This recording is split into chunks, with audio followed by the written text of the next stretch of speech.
Good old Red Ass JR was hosting a Ask JR Anything on Grilling JR this week with Paul Bromwell. Conrad Thompson MIA again this week, presumably laying on a beach somewhere like a fucking whale.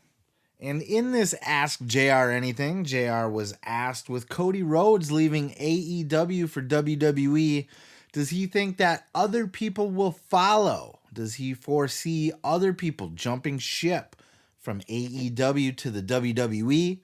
Check out this clip. With Cody at WWE now, do you feel anyone else on the AEW roster might follow? You never know, Paul. I mean, I'm not going to name any names because how would I know? And if I did know names, why would I tell this slapdick?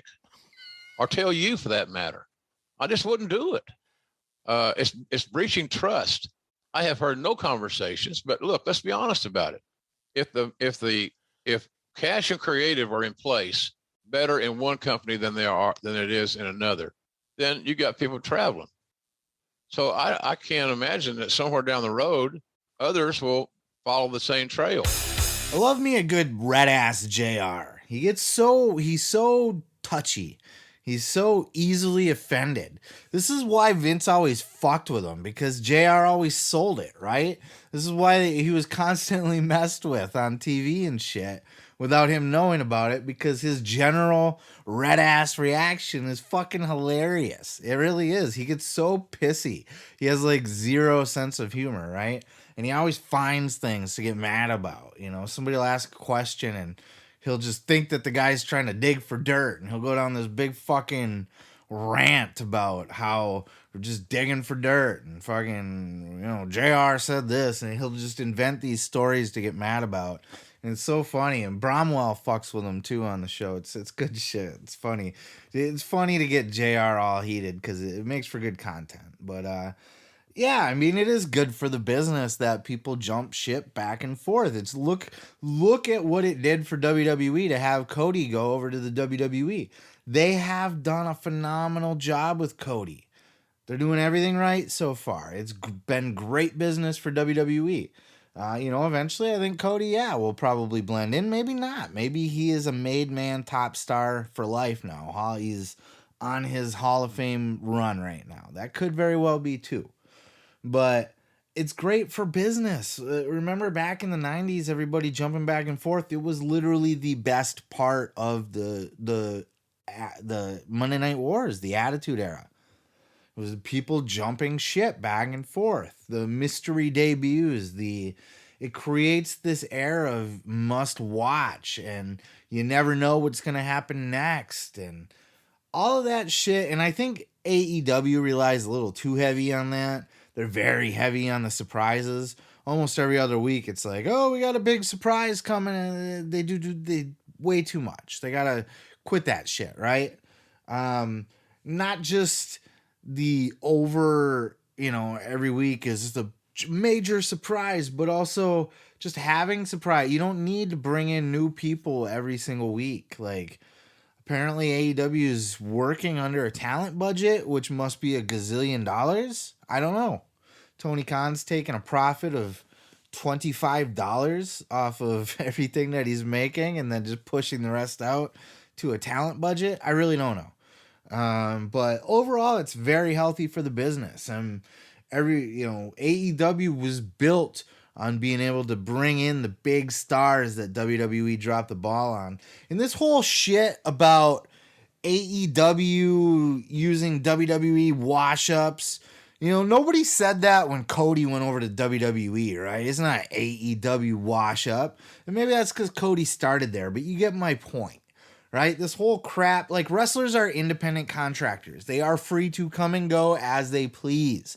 So when their contract is up, they're not, unless they were a guy that was built from the ground up, like a Braun Breaker, for example, that then jumped ship, then you could say, yeah, they're using WWE's wash-ups. But I mean, if it's a guy like a Samoa Joe that was in Ring of Honor and he was in TNA and then he was in NXT and then he was in WWE, now he's in AEW and Ring of Honor again, he's not a WWE wash-up because he left WWE. He's a journeyman. He's a professional wrestler. He's an independent contractor. So that whole notion that companies take wash-ups just because one guy leads a company to the other is horseshit. It's great for the business. It's going to do great business for WWE too. WWE's been boring as shit for years. They have been running off their fan base in droves. They have their diehards.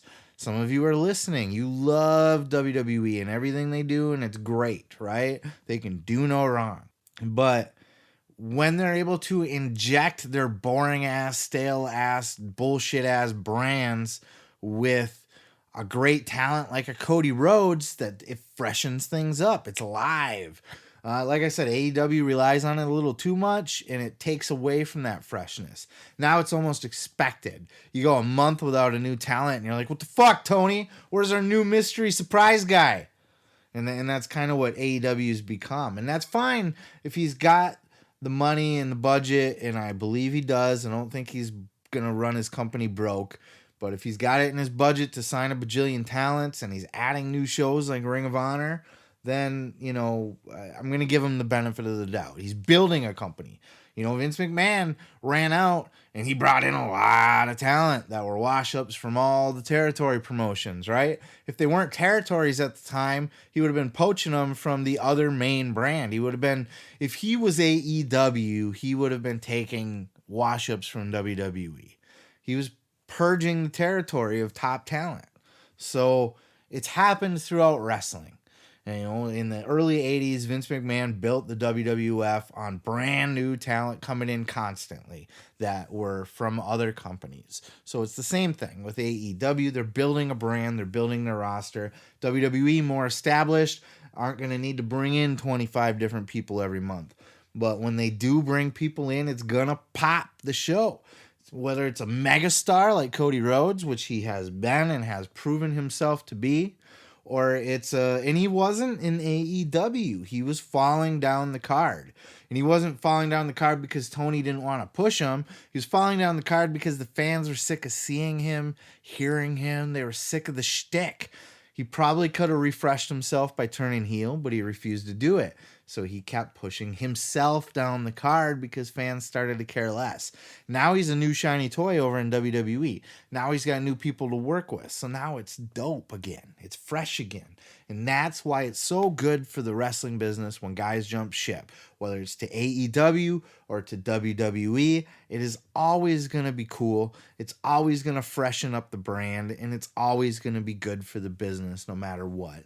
And there's no dirt there. The wrestlers are independent contractors. They're going to go to the highest bidder, always. Wrestlers are always going to go with where the money's at, what the best move is for their career. Not even just the money, but to freshen them up. If they're mid-card in AEW, maybe they see that they could maybe have a new opportunity over in WWE, much like Cody Rhodes has. So it'll be interesting to see over the months and years as we continue our journey here through the AEW era and the WWE era. We'll see how long AEW lasts and what kind of talent is going to go back and forth. You know, your MJFs, your Jade Cargills, your Wardlows. These are all obvious people. It's been said that WWE wants Sammy Guevara. I think that would be a good choice for WWE. It's just good. It's good for the business. Let me tell you something, brother. You can check out full episodes each and every Sunday right here on this channel, dude. Don't forget to like, don't forget to subscribe, and don't forget to take your vitamins and say your prayers, brother.